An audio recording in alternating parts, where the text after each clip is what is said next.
Olá pessoal, tudo bom?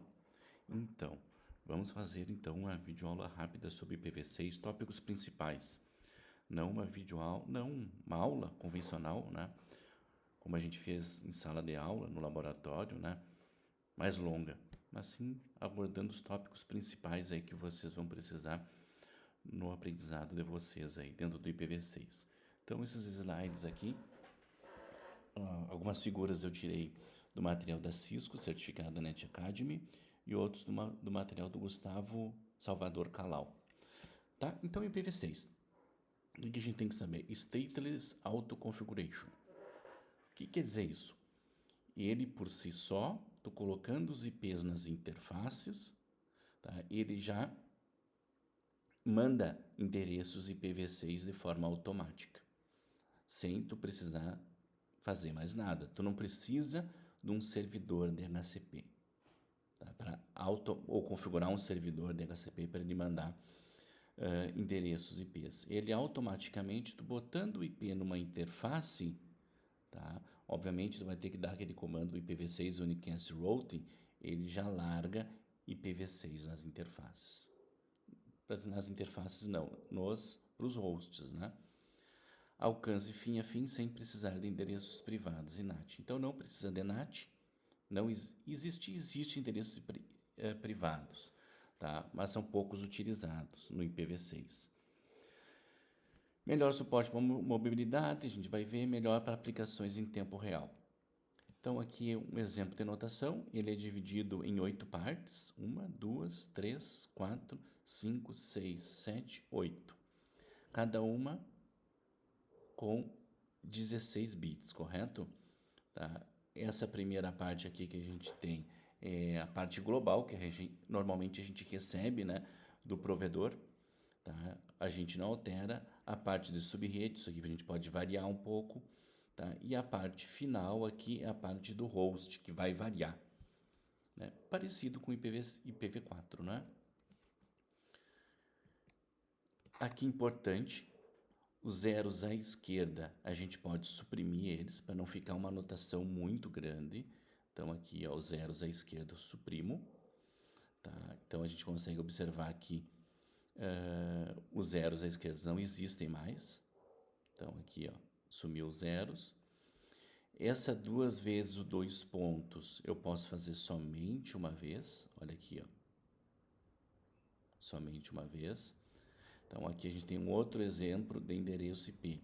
Sequência de zeros, sequência de zeros.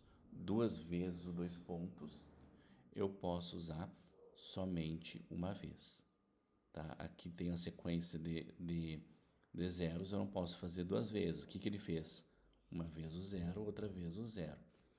Observem também que ele é uma notação hexadecimal. Ele vai até F. Não pode ter endereço G, H, I, J, assim por diante, tá bom? Esses endereços é importante que vocês saibam. Link local começa com FE80.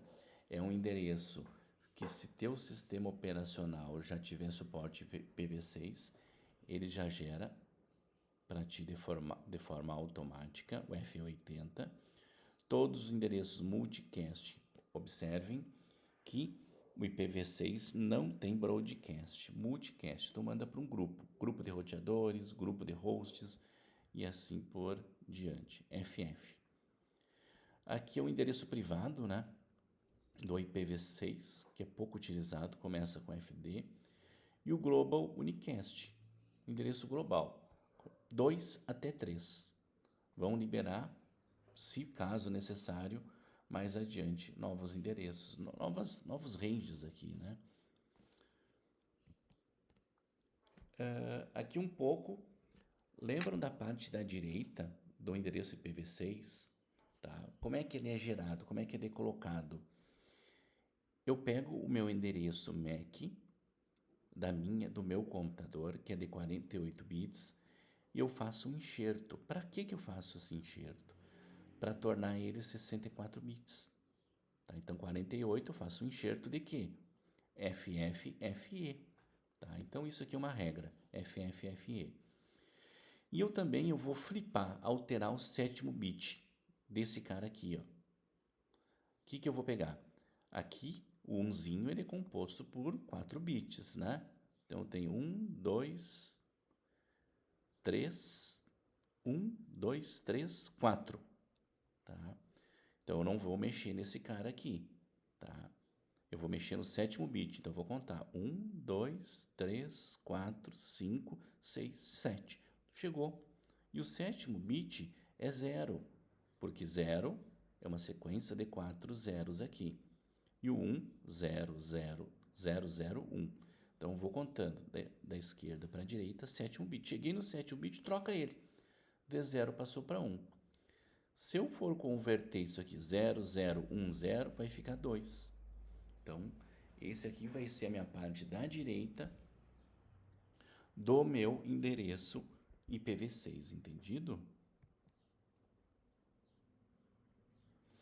Mensagens que são importantes, tá? Aqui o que a gente tem? Basicamente, lembram no IPv4 o ARP, aquela tabela ARP que eu expliquei para vocês, que eu sei o IP, eu preciso do endereço MAC. Lembra das mensagenzinhas que eu mandei para você, que eu mostrei para vocês, que eram o ARP request e o ARP reply? Aqui é parecido, só que a mensagem é diferente. É o neighbor solicitation e neighbor advertisement. Ele quer saber o endereço MAC desse cara aqui, tá? E o que ele faz? Aqui, basicamente, ele vai pegar o quê? Ele sabe o IP desse cara. Tá aqui o IP, tá? E aqui eu vou para o quê? Lembrando que eu tenho broadcast, perdão, eu tenho que limitar o broadcast na camada de rede e na camada de enlace, endereço MAC.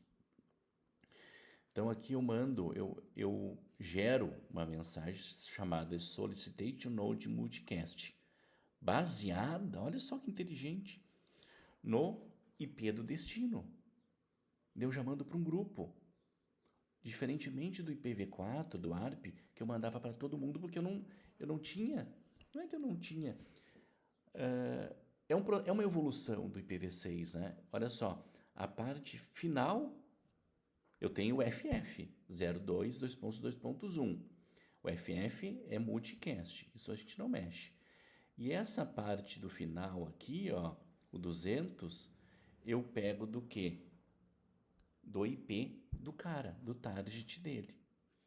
Tá? Gerou endereço multicast, que é para quase todo mundo, na camada de rede, eu tenho que fazer também, gerar um multicast para todo mundo, né, daquele grupo, para a camada de enlace do endereço MAC. Então, 3333, sempre, sempre, sempre, sempre é o endereço multicast da camada de enlace para o IPv6. E olha só, ele pegou de novo, ó, 00200 do IP, para ele poder achar esse cara aqui. E aqui eu tenho uma tabelinha. Olha só aqui, ó. Aqui está o MAC que eu quero dele. E aqui está o MAC, como é que eu vou dizer para vocês? Fictício, tá? Ou seja, o MAC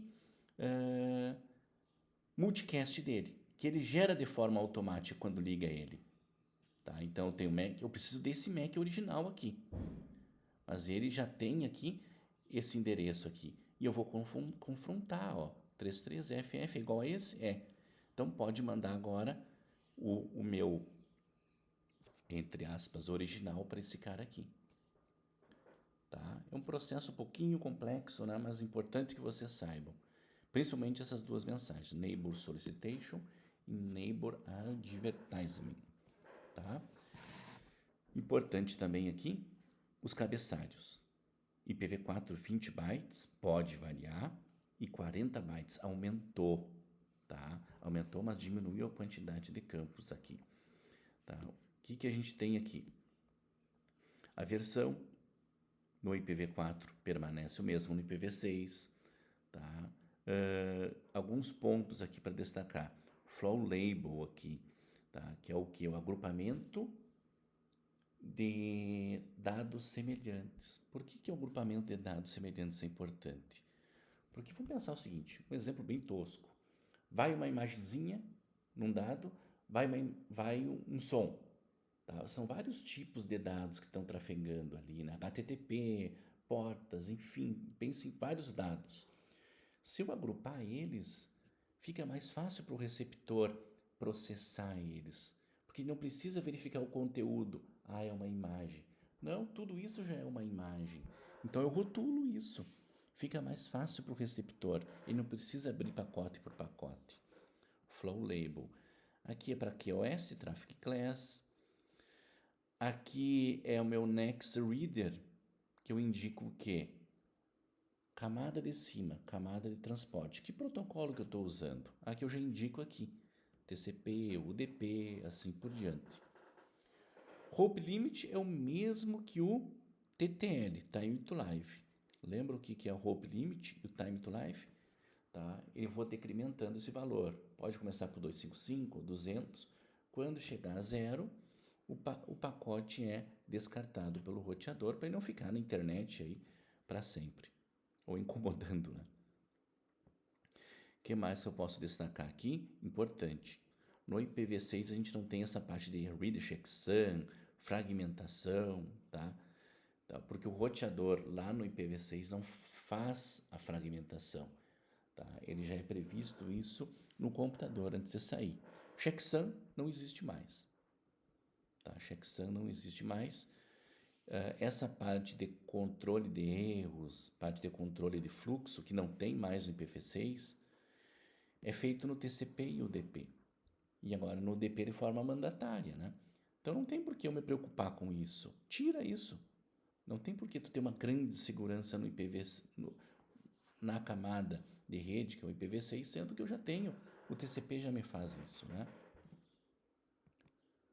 A parte da fragmentação, isso é importante, expliquei para vocês em sala de aula. Aqui no IPv4, aqui eu tenho MTU, Unidade Máxima de Transferência, que de acordo com a tecnologia, protocolo, é um MTU. Tá? Aqui eu posso ter um MTU menor, de acordo com a tecnologia que é usada. Então, no IPv4, isso é fragmentado em partezinhas menores. Tá? Então, o pacotezinho aqui, ó, ele viu que a tecnologia é diferente, ele quebrou em pedaços menores. Isso não é bom para a rede. Tá? Aqui não, no IPv6, ele já larga isso fragmentado. Tá? Ele manda um pacote para descobrir o MTU, tá? E ele já larga isto fragmentado. Entendido? Aqui é um formato, né? Que é o Global Unicast Address 314, que eu tenho as três primeiras partes, eu não mexo, recebo do que? Do meu provedor de acesso. Esse aqui é minha subrede. E esse cara aqui é minha parte do host. Tá? Então, aqui um exemplozinho de configuração 2001, 0DB8, café, a minha primeira rede, 000. Tá? Então, essa parte é o 000 é meu primeiro laboratório. 0001, segundo laboratório. 0002, terceiro laboratório, o escritório. Tá? Até ficar tudo F. Então, a gente tem uma grande quantidade de subredes aqui, né? A gente pode observar. O que mais? Eu tenho aqui subredes, 2 elevado a 16 subredes, das 65.536 subredes. Em cada subrede cabe aproximadamente tudo isso aqui de hosts, 2 elevado a 64, né? Então é bastante coisa. Aqui um exemplozinho de configuração. Aqui eu tenho o meu laboratório, que é o Café 1, e esse aqui é o Café 2. E aqui um computador, final 100, final 100. Tá? Aqui o final do meu roteador aqui, né? Que é o gateway desse meu computador aqui, vai ser 2001, DB8, café, 2.2, 2.2.1. Tá? Lembra da compressão? Para eu não ter que ficar botando uma sequência de zeros até fechar, tá? Os 64 bits, né?